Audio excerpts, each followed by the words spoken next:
power supply, you have to provide your own storage and your own RAM, and that does work to drive down the price. And there's some people who already have RAM, but certainly solid state storage is the one you use. So I do want to something that Valve was exploring in the future. Because I right now, I do think it's going to sell out. I don't think it's going to be something that's like, it's around for long, but early adopters. So I do wonder over time, we'll see Steam Machine just kind of hang out and have to kind of create. But I saw this all pop up, and I kind of like, over your response, and then Ethereum, your Steam Machine. I'm not sure about what it is going to go drawing. I also care some people are now just less interested in the price because it starts north of $1,000. But I will say, the engineering that's come on display without a Steam Machine has the interest at least to tear down and check out the further. I think it's something really cool here. It's just sadly, I think the price range of most people who be interested in this, so I might go and build their own ITX machine and just looking around myself, going back to some like DDR4, maybe order 6 core Ryzen chipset. I think it's easily doable, and in fact, probably save money. And we're so maybe that's something we'll look over in the future. Building your own Steam Machine, especially now that Steam OS 3.8 is like available and you can download it and load it just like Steam Machine. We'll talk about that again. Of course, the video here going over Ralph's response and then some of the internals of Steam Machine. Thanks for watching. I'll see you next time.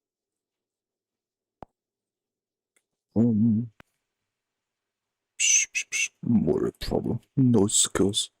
He's just, yeah, fair enough. So why do people hate Moira? Well, it may have to do with this.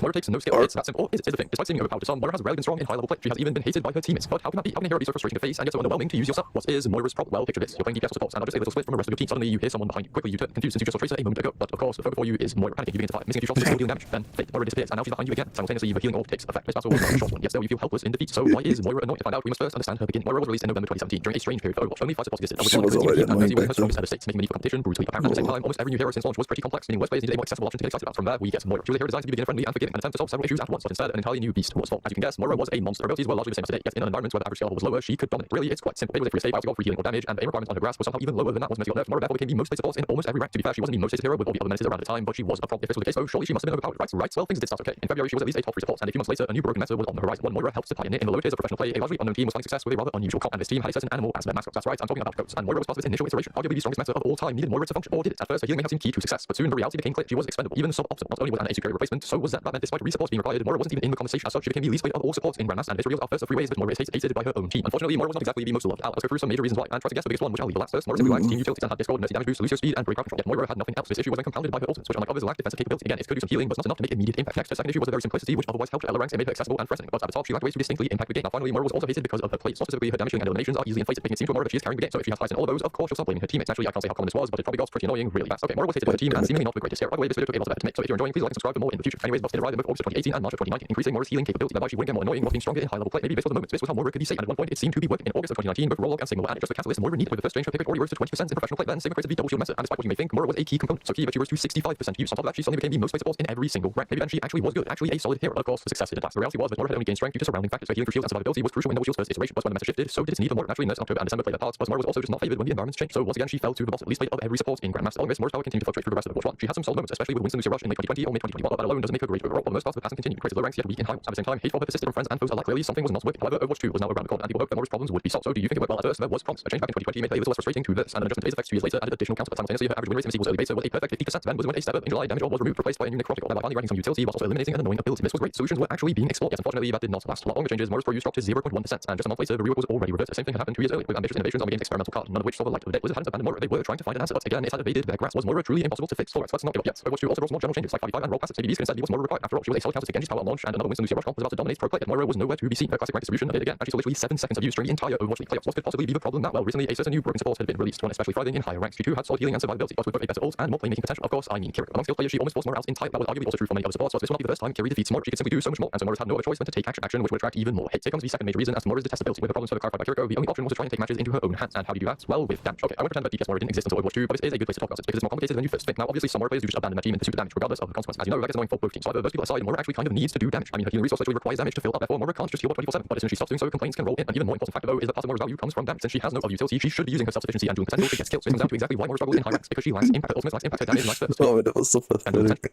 No other utility, she should be using her self-sufficiency and dual potential to get skills. This comes down to exactly why Moira struggles in high ranks, because she lacks impact. Her ultimate lacks. Oh man, get on much. She kind of needs to do That damage. was I so mean, her healing resource unfair, requires damage to fill up. goddammit. Therefore, Moira can't just heal 24/7. But as soon as she stops doing so, complaints can roll in. An even more important factor, though, is that part of Moira's value comes from damage. Since she has no other utility, she should be using her self-sufficiency and dual potential to get skills. This comes down to exactly why Moira struggles in high ranks, because she lacks impact. Her ultimate lacks impact, her damage lacks burst. Her utility is non-existent. Moira needs to be aggressive if she ever wants to get past those limitations. Yet that just reinforces the problem. At least Moira was decent in early and mid 2023, but aside from that, her position remained largely the same. 2024, however, did produce. So in February, season 9 brought the health and projectile size increases, which at first seemed to benefit Moira. Of course, the logical list didn't help at all, but she was one of few heroes to get a damage buff instead. On top of that, her survivability became key, and she could both do DPS and survive dives. As a result, she rose to a strong yet relatively healthy position. Not number 1 support, but solid nonetheless. Perhaps this could finally be the answer Moira needed, or it could be her demise. Moira's greater power, of course, led to greater play, which then led to greater hate. At first, this only meant a modest nerf in April. However, a bigger change arrived in August, one which would remove her power permanently. 25 HP may not seem like a lot, but it would have lasting consequences. And this all ties back to season 9. Despite the damage buff she received, the reality was that the projectile buffs hurt significantly. Moira relies on dueling and surviving to succeed, so being easy to hit became a death sentence. Plus, now she barely even had more health. On top of that, the new DPS passive also hurts Moira more than others, since she needs to heal both allies and herself. Were these changes really deserved? Was Moira really that problematic? Just think about it. How hated is Moira actually? Yes, she is among the game's more disliked heroes, but not the most. She can be frustrating in several ways, the last of which I'll get to very soon. But at the same time, you could argue the game needs heroes like her. Not everyone has to be complex with a high skill ceiling. Casual players in some ways require ones that are easier to understand. Don't get me wrong, I am not a Moira defender, but it is an interesting thought, is it not? the same time as her 4, Kiriko was allowed to remain superior in almost every way, since the one advantage Moira had of survivability was largely neutered is that really fair. On the other hand, Kiriko was maybe weaker at lower ranks, so what does that even mean? Following the nerf, Moira received some small buffs in September and November later, first came in 2025, and since then she has received a few more minor buffs. Yeah, nothing crazy. Ever since that August change, though, Moira has been kind of rough. Pick rate at low tiers is high, but even there, her win rate is below average, and it only falls with a higher up you go. That isn't to say she is completely awful, yes, clearly her problems remain. So why is Moira hated? Well, she can be annoying to have on your own team when she lacks impact, or when she just runs off DPS, and the final reason is also most obvious. Her survivability, flanking, injuring potential without a need for aim is simply frustrating to deal with. At the same time, that's all she really has. So what's the solution? In the end, you are left to wonder. Is there a question about why people just Moira? ban About before that? kill. Take time. Enjoy, and I'll see you next time. Two solutions. One solution is let the devs just add an option to just, not an option, but like make it required to just very slight rework to make sure we can track where she's fading herself. So like, whenever she starts fading, you cannot even tell where she's going to. It's like, what the fuck? Okay, fine, that's a fucking visual cue to just tell where she's going. That's pretty much it, just solve 50% of the problem. I guess another way to just fix the problem really is just actually start voting to ban her. Competitive. I always see Anna and Kiriko getting fucking banned every time, right before the match starts. It's almost always Kiriko and Anna for support. I never see Moira getting banned. So it's kind of hypocritical to complain about her, but nobody wants to ban her either. So what the fuck? People glaze on Anna, glaze on Kiriko, but they just getting them banned as savages. What the fuck? Who's gonna complain? I mean, just stupid as fuck. You have the option to ban her from competitive and nobody does that, so what's the problem here? Just ban her. I don't know, it just, from other matches I played since the start of the season, I guess Moira got banned once? Just once, maybe, I can recall. Just, if I'm gonna complain about it, just, wow. You have the option there. You can't just be the most hated hero if people are just still picking her. You're still not banning her on competitive, so well, whatever though. Just, I guess the devs could still add an option to just let the player tell where she's fading to. It's just a visual kill, just like, yeah, other heroes may have the same type of kill as well.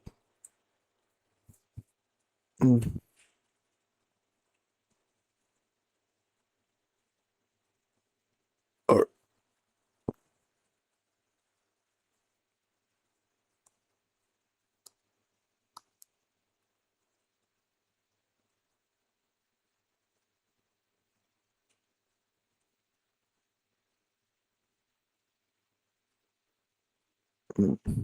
how high up to just high gold, low plat, people still complain.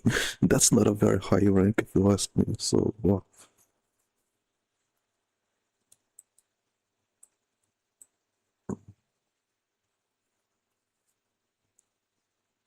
No.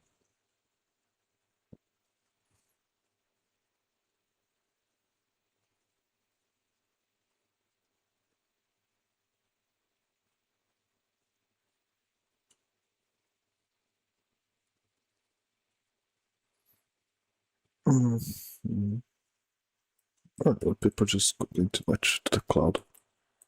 Don't wanna people play her, just ban her. I mean, even Jetpack Cat, I keep seeing the cat getting banned. Whenever I enter a competitive match, even the cat itself. The cat, man. Even the fucking cat. But Moira is just there. People pretend she doesn't exist until the point somebody picks her and start complaining. Yeah, see, yeah. Funny how that works.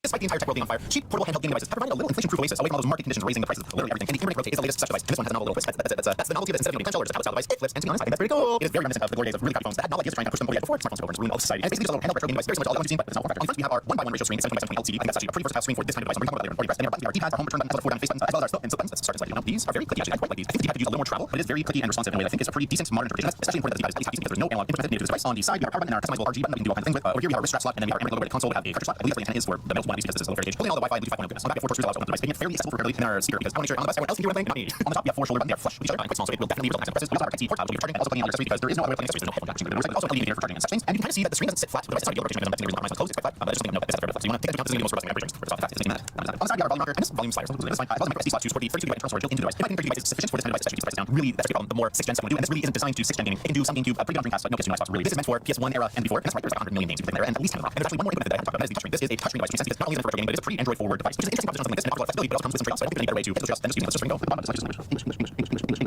I'm going to first touch on the one with the keyboard. Oh boy, it sounds like 2 plastic pieces of jingling in my pocket. Well, it's setting up. Why not just put this in the box? This is the box. We have a little box here, and that includes paper strap. We have includes screen protector, which I think would be almost unnecessary addition considering the form factor. We have our alternate shoulder buttons. We replace the inside ones that they pop out of the one part, easier to press without accident. However, it might be one of the jankiest installations I've ever seen with that adhesive strip that you put the button on. We also have our 128 micro SD, depending on the version you buy, you may or may not have this. We have our 1 meter Type-C cable. It's a very cheap one, but that's fine. We have our quicker guide, which will help us, especially operating Android. I've had a little trouble with Android handhelds sometimes. We're going to be able to show out. We actually have another device. We'll also talk about the different materials you pick. Rather than using this one for a couple days, this is the black and the big difference is just color, the build material. So the top on both is going to be a little bit black one. It's going to be plastic, which may be better for you in terms of feel.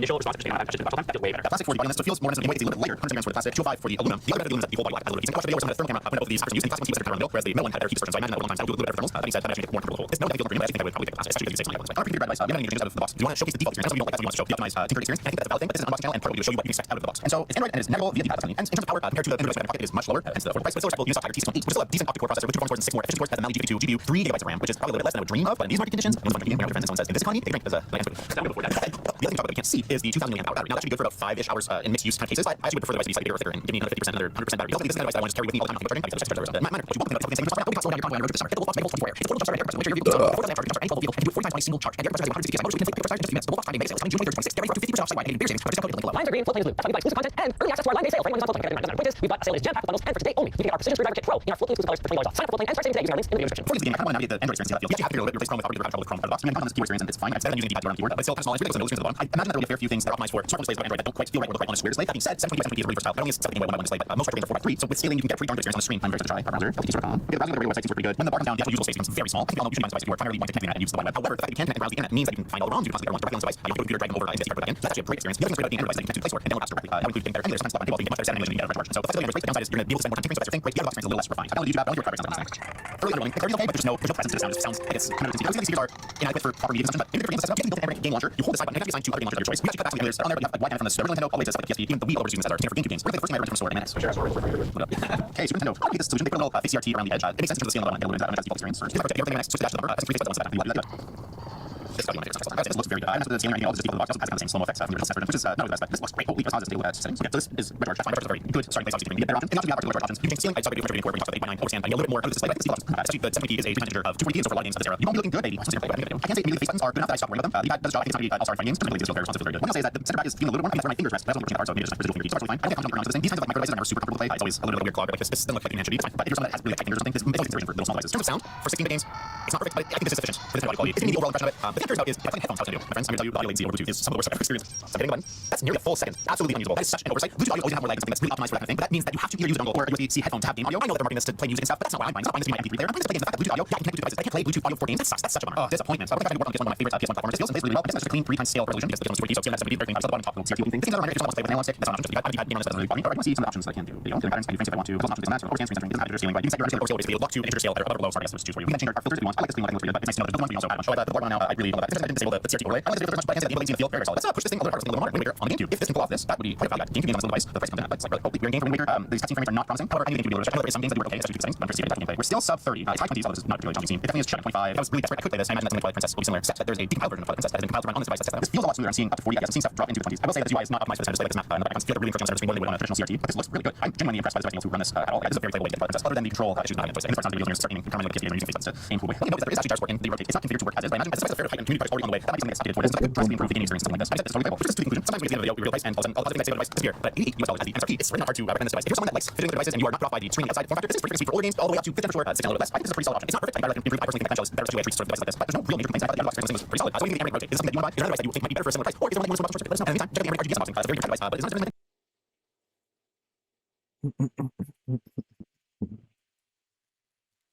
Novelty item, $100. I love my disposable income. Dispose it. Just waste it off on a product that's not all that needed. Oh well, anyway.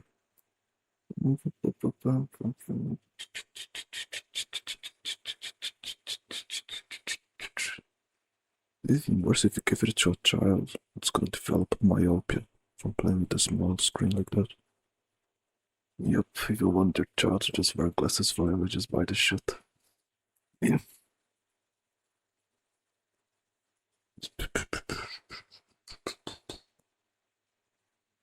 Mm.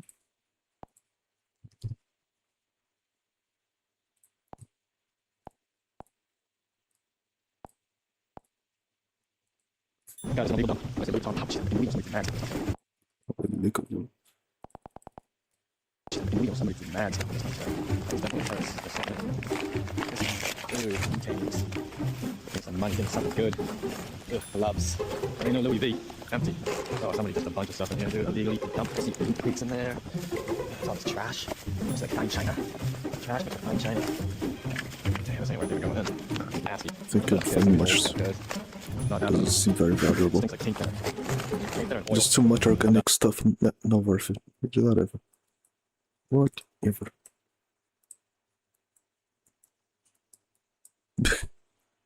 Nope. Unlucky.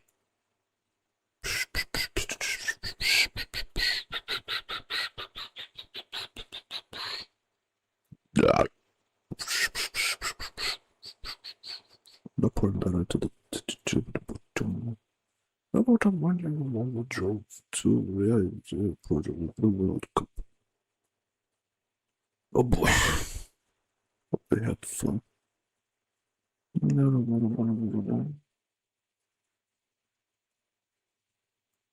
Yeah.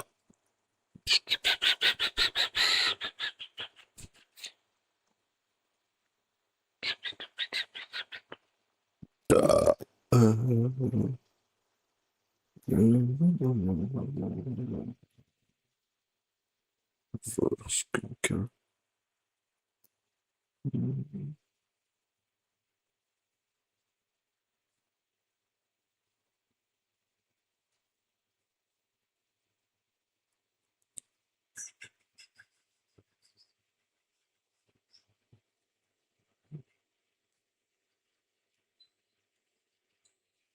Bro.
Hold on.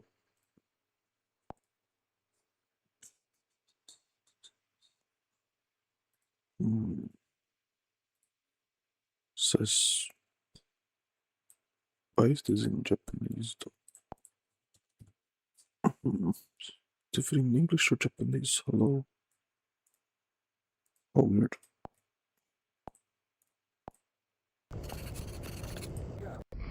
So no, stop. Boston Cream. How has squid fishing been for you this year? In Rhode Island, squid seem more abundant than usual. After my recent Newport trip and my older shorts, I received questions about squid fishing lights.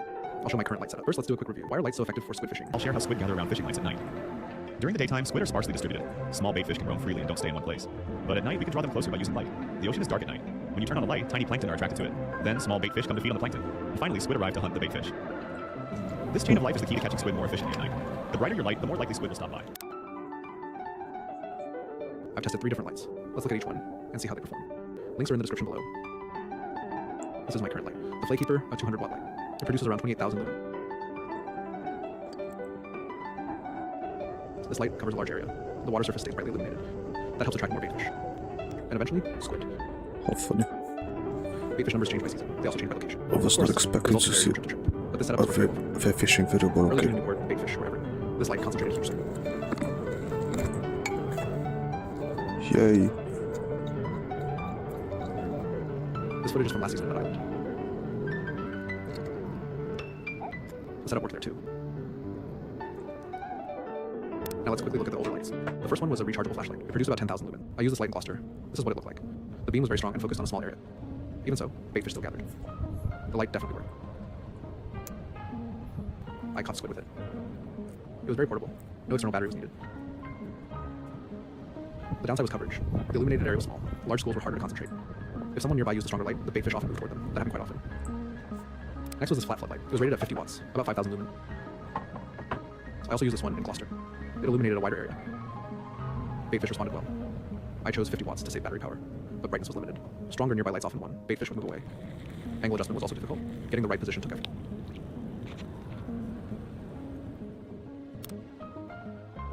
So that's the quick comparison. All 3 lights caught squid, but one clearly worked best. Another common question is this: battery or generator? I personally use batteries. A 10 energy power station. It stores about 300 watt hours. Generators work well too. They can run much longer, but for me, batteries are simpler. I don't need to carry gasoline. This battery stores 300 watt hours. My light uses around 200 watts. That gives me roughly 1.5 hours. These days, darkness comes around 8:30 p.m. I usually fish for 3 hours or so. To be honest, 300 watt hours isn't enough anymore. My next upgrade will probably be a jackery, around 1,000 watt hours. That should cover a full session. Next, let's talk about light height above water. I often fish for bridges in Newport. Bridge height changes from spot to spot. Tide also changes constantly. Because of that, I use a rope system. It lets me adjust the light position. This rope is from Dollar Tree. It's called Diamond Braid Rope. It's simple and inexpensive. I also use an extension cord. Mine is 25 feet long. Honestly, that's longer than necessary. If I bought another one, I'd probably choose 10 feet. That would be enough. Once the height is adjusted, the light performs much better. Baitfish gather more efficiently. Different spots need different heights. If the light is too high, the water won't be illuminated effectively. You lose intensity. The rope helps with bridge fishing. The extension cord helps with placement. This setup still allows to adjust the light to the optimal height, even in crowded spots. They also make tide adjustments easy. The last item is my folding wagon. It makes transporting everything easier. This is the model I use. It's not too big, it's not too small. So that's all for my current squid fishing light setup. If you use a different setup, let me know in the comments.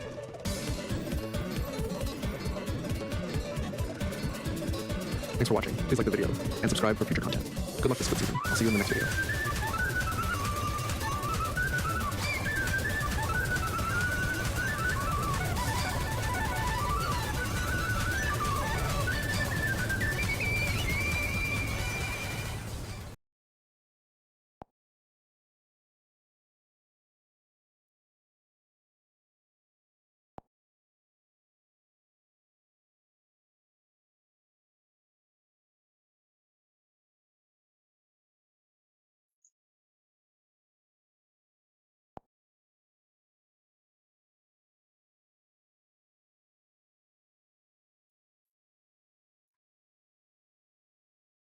Oh, interesting. Double check. Then looks.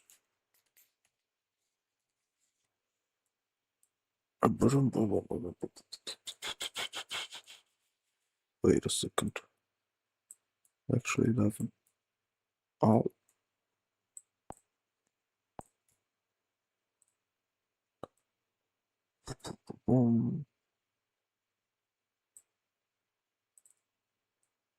Actually, 12. No, actually, it's right there. Hold up. Crazy. 12. Okay.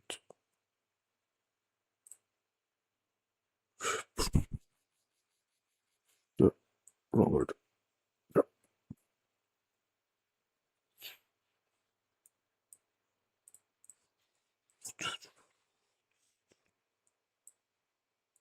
Don't. What did I don't know why that why evolve whatever retro someone yet. And now I'm not watching that. Okay, there's one last thing, I guess. Right.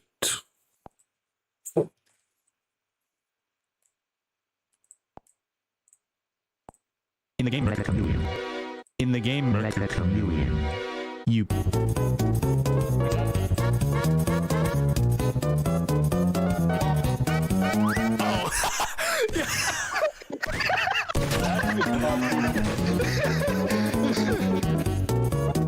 Spectate? Fucking ass. Mine is so dog shit. Oh shit! I moved. Just stay in the room. No, they're all in the first room. They're like literally all in the first room. I'm watching John shit is so funny. Shit! Look at me. Yo, It's like a Nico's cop spot is hunt. crazy. Nico's spot is crazy. where is Nico? Right here. Over there. Oh my god, bro! What the fuck? Yo. That's actually kind of fucking crazy. My side is so. This is actually the worst. I've ever had. Trash. Fuck. How bad was it? It was pretty bad. It was pretty bad. Wait, am I allowed to participate? Am I allowed to No. participate? Oh, Shut your ass up, Michael. okay, alright. Yeah, hiding on the walls. That's what I did, Carter. That shit sucks. Yeah, if someone else did that, that would be dumb as fuck, wouldn't it? Has anyone gotten like even remotely close He's to a you? pussy for pressing that button. Nico, Press that whistle. I'm Whistle, bro. literally in the wide open. He actually is, because look at his Yeah, points. yeah. The points build up when we're near him. Yo, Ace. Where was he? Damn it. I'm fucked, bro. Mine's ass. Mine's ass. The eyedropper's a fucking ruse. How do I paint? I can't paint myself. Yo, my spot is dog shit. That's pretty good. That's hilarious. I'm glad you guys are streaming. Oh my god! Oh, my phone is gutted, bro. How'd you find it?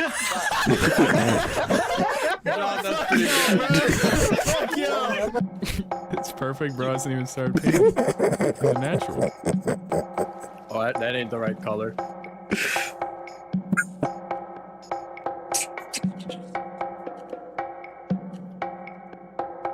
Bro, how do I like that color? Okay. Wait, yeah, if everyone taunts, I'll have no fucking idea. Ready? 3, 2, 1, go. Ace, that's a nice dumpster right there, pal. But you like that dumpster, don't you? Yo, Michelle, are you spectating Ace? You can rise to me. Yeah. No? Man, shit. I just like. You want me to whistle? Whistle? Oh. It's just in it. That's a good spot, Steven. Oh, shit. I have other shit. Dude, I was literally looking around the room and my crosshair landed on you. Yo, over here. This one. Oh, I found him. I'll see if you can find him. Ace, I don't see anyone, Yo, bro. I was gonna hide there this round. Yo, you guys hungry? You want a snack from the vending machine? Oh, no, you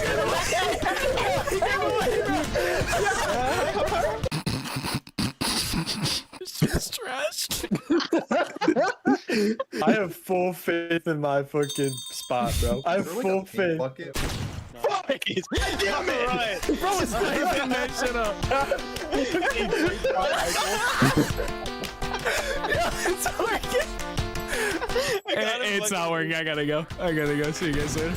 No. No, both Michael and Jimmy had their fucking gun placed on me. Michael, Jimmy. Oh, AJ, come here. Hey, what's the time, AJ? What's the time? That's a good one. Yo, don't look away. AJ? Shut the fuck up. Alright, yeah, you guys. This might be the worst one I've ever. Bro, what do you mean this shit's How do I get a smoker brush? You should gas as hell. If somebody walks past you, I'm gonna be shocked. This is fucking awful. This is Bro, terrible. it's fucking gas, bro. Watch.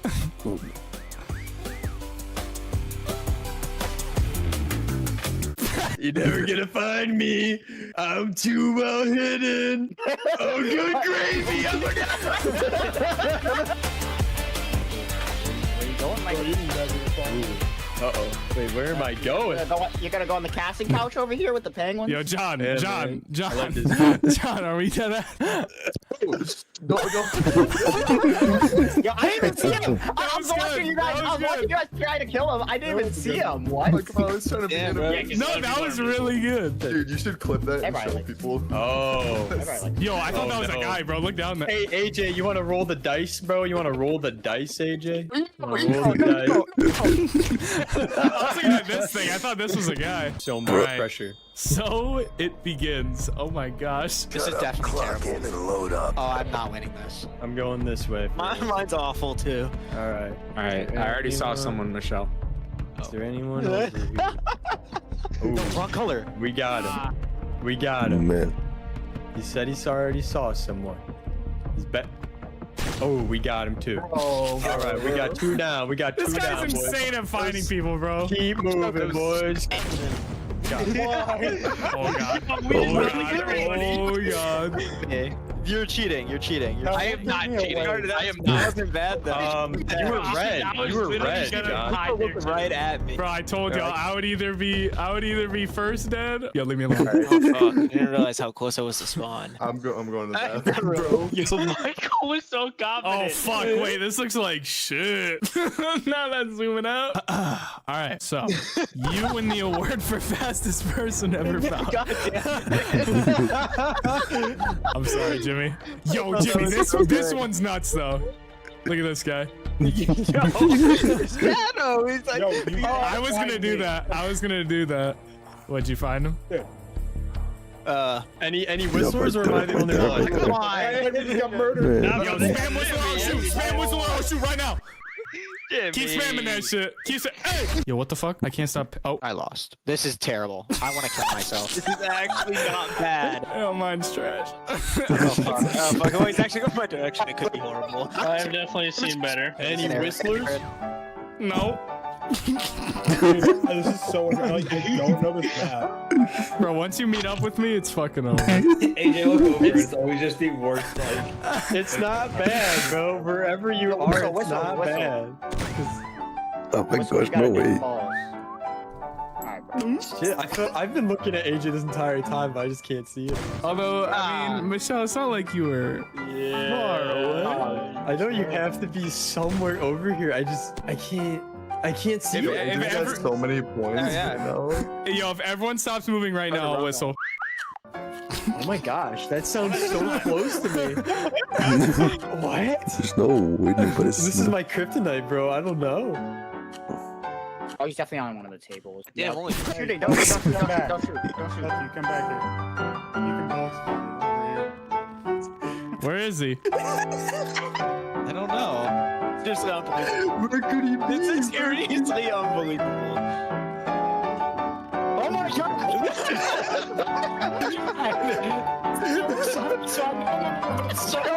No, what the fuck? Nobody saw that. That's the ball game.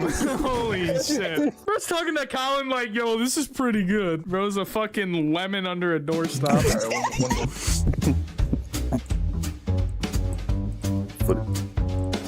I'm the last one. Were you just on the ground? I was just on the ground in the middle. It's very funny. Oh. No.